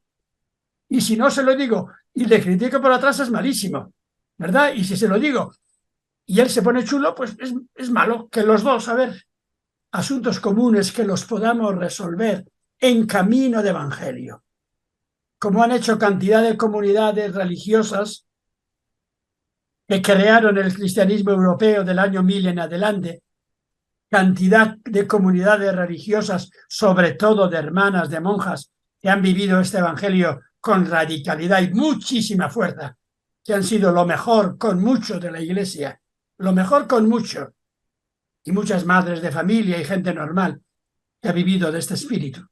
Y nada más, ¿yo qué os voy a decir? Gracias, profesor Norberto. Gracias, Yolanda, muy amable. Primero, profesor, pues darle las gracias por esa virtud de dedicarnos su tiempo de descanso a esta hora. Yo tengo dos preguntas. La primera, decía usted, profesor, por allá martes, miércoles, llegó José y dijo, estos son mis hijos y también son sus hermanos. También nos dijo que Jesús había acompañado a estos hermanos hasta cuando él tenía 30 años, que sus hermanos los había ayudado prácticamente a criar. Según esto, entonces, cuando Jesús estuvo en el templo a sus 12 años, estos hermanos no habían nacido. Mi pregunta es, ¿estos hermanos nacieron después de todo este tiempo o José tuvo hijos por fuera de María después de esta edad? ¿O hace referencia a lo que hablaba hoy, que la familia son los allegados?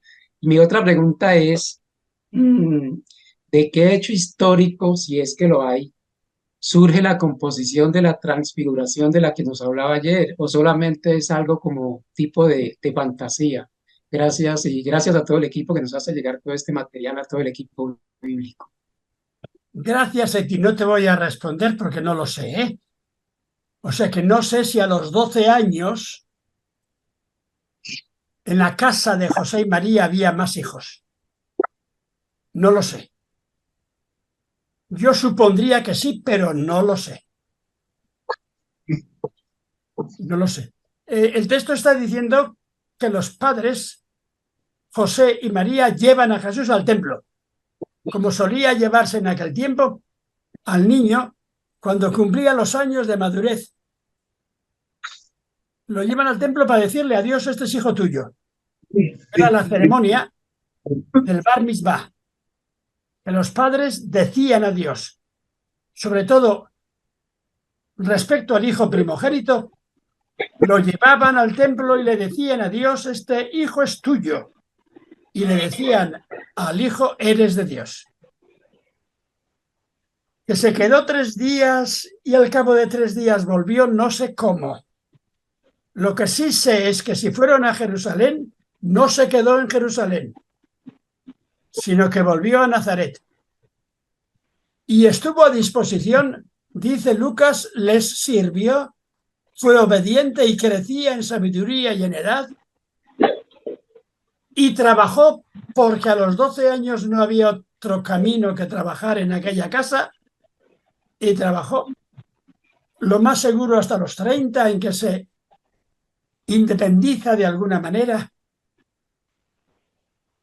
va con Juan Bautista, crea otra familia, tiene líos, como os he contado hoy, pero no sé cómo fueron las cosas exactamente. Y es bonito que no lo sepa porque nadie contó eso con esta precisión. Y lo de la transfiguración, tampoco sé cómo fue. Os cuento, sin embargo, lo que me parece a mí más verosímil. Primero, la primera experiencia fuerte de la Iglesia no fue de Pedro, Santiago y Juan, fue de las 3 mujeres. María Magdalena, María la madre de Santiago y José y Salomé. Y fueron al sepulcro y vieron que Jesús no estaba allí, que estaba resucitado. Tuvieron la experiencia de la vida de Jesús resucitado en la muerte, el triunfo de Jesús sobre la muerte. Tengo la impresión, fijaros lo que digo, tengo la impresión, tengo la impresión de que los discípulos varones se habían escapado casi todos a Galilea, o todos. Recuerdo, ¿verdad? Que huyeron a Galilea y que 3 de ellos vuelven a Jesús. ¿Y dónde le encuentran? En la montaña de Galilea, donde solían ir con Jesús, le descubren allí resucitado. Que por tanto la escena de la transfiguración es una escena pascual. Jesús resucitado se les muestra. Y estos 3 importantes de la historia de Jesús, los 3 que se han escapado en el monte después de la muerte de Jesús, le ven y se dejan transformar por él más o menos, ¿verdad? Pero no me creáis del todo, por favor, no lo sé de manera estricta cómo fue. A lo mejor fue en el tiempo de su vida, o a lo mejor es un símbolo, nunca una mentira, ¿eh? Es el símbolo profundo de estos 3 que fueron los primeros y más fuertes comprometidos por Jesús, varones. Los primeros comprometidos por Jesús, varones fuertes, junto a las 3 mujeres, son Pedro, Santiago y Juan, o Pedro, Santiago y Andrés. Los 3 que aparecen en el Concilio de Jerusalén, Pedro, Pablo y Santiago, ¿recordáis? Por tanto, tendríamos una autoridad de tipo colegiado, como si no hubiera un obispo, sino 2 obispos en comunidad. Un problema que no tengo nada resuelto en la Biblia es que Jesús, cuando les manda a predicar, ¿cómo les manda? A solas. Les manda de 2 en 2, para indicar de alguna manera que donde no hay 2 todavía no hay evangelio. El evangelio es el testimonio de 2 con su vida. Que me gustaría que me dijera cómo eran las parejas de 2. Si eran parejas solo de chicos, si iban unidos Pedro y Juan, que solían ir unidos, si iban unidos Andrés y Santiago, o si iban unidos como los de Emaús, que tampoco sabemos cómo eran 2, y uno se llamaba Cleofás, creo, ¿verdad? Y el otro era chico o chica, pues no lo sé. Podía ser mujer, podía ser varón. Y es bonito que el Evangelio no lo diga, ¿verdad? Y tenemos muchas cosas que el Evangelio no nos ha resuelto, porque el Evangelio no está para resolver problemitas de estos, sino para darnos un camino. Y lo que dice me parece suficiente, pero no sé si te he respondido, ¿eh? Por favor, te doy mi opinión y nada más. Gracias. Gracias, profesor. No creo que vamos a alcanzar todos, pero vamos con Carlos, Enrique y Rosmi. ¿Qué tal, profesor? Buenas noches. Buenas noches. Interesante el tema. No sé si es una pregunta, pero quizá a modo de un comentario me gustaría que me dé su apreciación. El tema central ha sido la familia en la Biblia. Y han habido temas en coordenadas en el Evangelio de Marcos, sobre todo, con el reino y la familia. Me impactó bastante esta frase que usted usó y que está graficada, ¿no? La inversión del concepto de reino en servicio. Yo no he venido para ser servido, sino para servir. Entonces, desde ahí he tratado... Desde ahí, no, estoy preguntando, desde ahí he tratado de entender esta temática. 1:14-15, Jesús anuncia el reino. En el 3, Jesús anuncia quién es mi hermana, quién es mi madre, o sea, es el ejemplo del reino. Y en el 10:13 pone a los niños como sinónimos o ejemplos de recibir el reino. Eso me quedó impactado, y al final el reino es un reino de servicio y de familia, con lo que los ejemplos que ha mostrado de crear comunidad, los que no están, los que no conllevan esos valores del reino, como dice, pues deben buscar otro reino, ¿no? Tendrán sus otros reinos. Se puede entender así, porque son las mujeres los que hasta el último acompañan a Jesús, aún en la cruz. Entonces, el reino es familia, es seguimiento. Gracias, profesor. Yo no te puedo responder a eso porque lo has dicho muy bien. Yo mejor que eso no lo puedo decir. Gracias, porque has resumido lo mejor del Evangelio, algo de lo que yo he dicho, y creo que va así. Lo único que te añadiría es que me hubiera gustado poder dar estas 5 lecciones, teniendo por una mano a Marcos y por otra parte a Pablo, y completar las 2 líneas que creo que son las fundamentales. Marcos para la próxima, Lucas, para el próximo y tema. Pablo por otra, pero solo he dicho más de Marcos. Gracias. Gracias a usted, profesor. Vamos con Rosmi y después ya vamos a tener que terminar, pero adelante, Rosmi. Gracias, Milloli. Solo me queda agradecimientos de con el doctor Picasso. De verdad, muy, muy agradecida por esta semana de reflexión, esta semana de muchísima enseñanza y sabiduría. Muy entendible lo de esta noche. De verdad, mil gracias, doctor Picasso, y muchísimas bendiciones igualmente para Evicla y todos mis compañeros que nos unimos durante esta semana. De verdad que bendiciones, bendiciones y muy, muy agradecida. Feliz noche. Muchas gracias, Rosmi. Y yo quiero darle gracias al tapao, que lo tenemos en algún sitio en México, a Manuel, ¿verdad? Pues bueno, Sí. le damos gracias y si le veis, le decís que le damos gracias por todo, ¿verdad? Le he llamado el tapao porque es una palabra mexicana, creo, ¿no? Muy bien. Gracias, profesor. No sé si tiene tiempo para una pregunta más. Sí, si quieres. Graciela. Mi pregunta es, no pude anotar el correo del profesor y quería tenerlo. Mira, Ya lo puse. Perdón. Escribe, y si no, lo escribo ahora en el chat. Pero Está en el chat. Perdón. Lo escribo después en el chat inmediatamente, pero si tienes agilidad, puedes poner algo así como Aldeco, A-L-D de Dinamarca, E de España, K de kilo, O de Oviedo, Aldeco, seguido 41, año de mi nacimiento, el ratoncito, como se llame, gmail.com. Pero lo pongo ahora mismo en el chat. Gracias. Y bueno, gracias.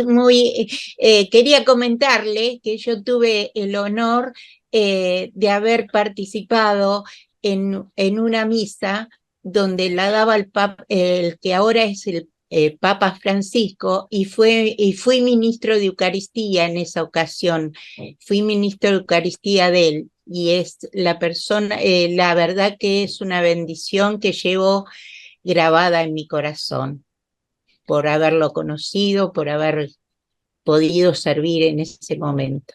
Pues muchas gracias, pedimos por él, en unión con él, pero en unión con todos los cristianos, católicos, protestantes y con todos los hombres y mujeres con los que queremos vivir en comunión. Muchas gracias.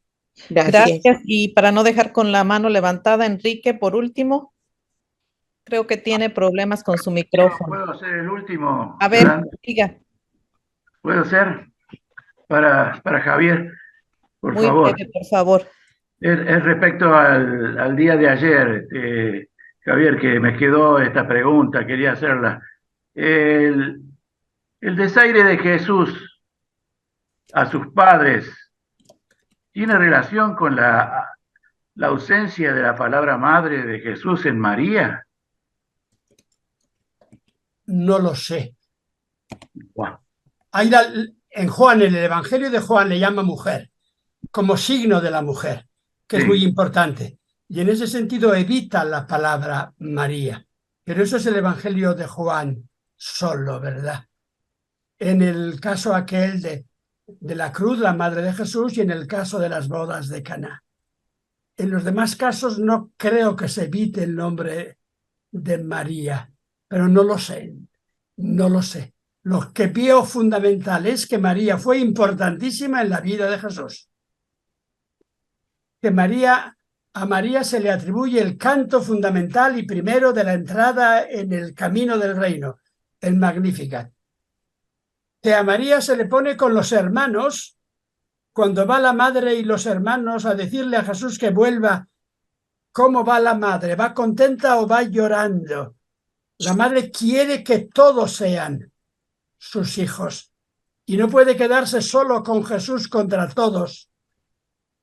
Pero el Evangelio no nos dice cuando va la madre con los hermanos cómo va.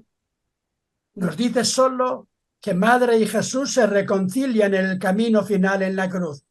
Y no solamente se reconcilian madre y Jesús, sino también el resto de los hermanos aparece al final creyendo a Jesús. No solamente en en Lucas, sino también en Pablo. No sé si te he respondido, para allí iría. Sí, yo igualmente, profesor Picasa, muchísimas gracias. Manuel le manda agradecer.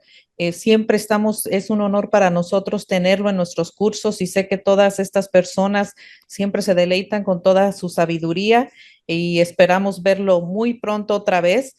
Muchísimas gracias, de verdad, porque sabemos también que lo desvelamos bastante para estar con nosotros, pero usted siempre tiene la humildad de aceptar nuestras invitaciones. Así que pues quedamos pendientes con algún otro curso y de todo corazón muchas gracias y gracias a toda esta gente que no nos dejó solos y solas, que siempre nos acompaña. Yo os diría solo Muchísimas dos gracias. palabras: quereos y cuidaos.